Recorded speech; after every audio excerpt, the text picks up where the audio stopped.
Bismillahirrahmanirrahim. Assalamualaikum warahmatullahi wabarakatuh. Perkenalkan, nama saya Muhammad Ikram Jusri, Prodi Hukum Ekonomi Syariah. Di sini saya akan menjawab 5 pertanyaan dari tugas akhir sejarah hukum Islam. Yaitu pertanyaan pertama, jelaskan cara mazhab Imam Hanafi dan Maliki dalam memutuskan sebuah hukum.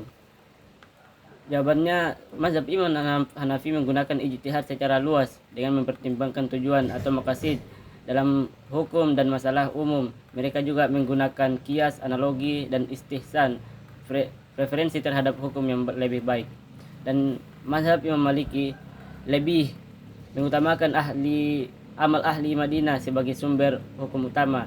Mereka memprioritaskan Al-Quran dan hadis dengan penekanan praktik langsung dari produk Madinah pada masa Nabi Muhammad.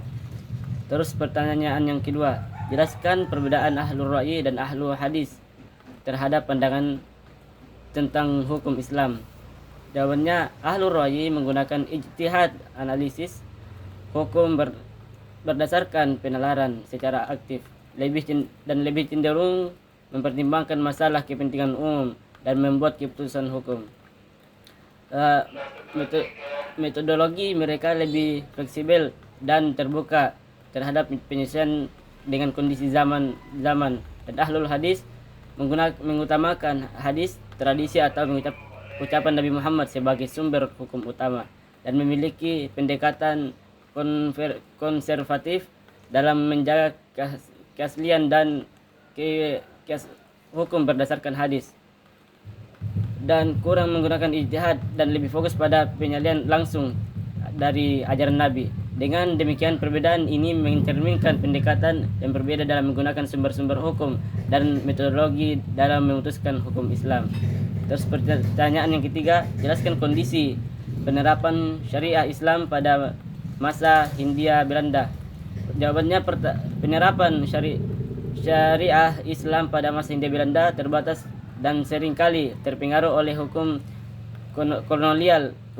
kolonial Belanda yang berlaku. Hukum Islam hanya diterapkan pada urusan pribadi seperti perkawinan, penceraian, dan warisan. Namun dalam konteks hukum pidana dan hukum kolonial Belanda yang berlaku. Dan pertanyaan yang keempat, jelaskan apa yang dimaksud dengan Islam Nusantara. Jawabannya, Islam Nusantara mengacu pada Islam yang berkembang di wilayah Nusantara, wilayah Indonesia, Malaysia, Filipina, Brunei dan Serikat. Dan ini mencerminkan keagamaan dan budaya lokal dan nilai-nilai kreatif lokal sambil tetap berpegang pada ajaran Islam. Dan yang jelaskan satu contoh penerapan syariat Islam di Indonesia. Salah satu contoh penerapan syariat Islam di Indonesia adalah pengadilan agama yang menangani perkara-perkara seperti perkawinan, penceraian, warisan, dan wakaf berdasarkan hukum Islam.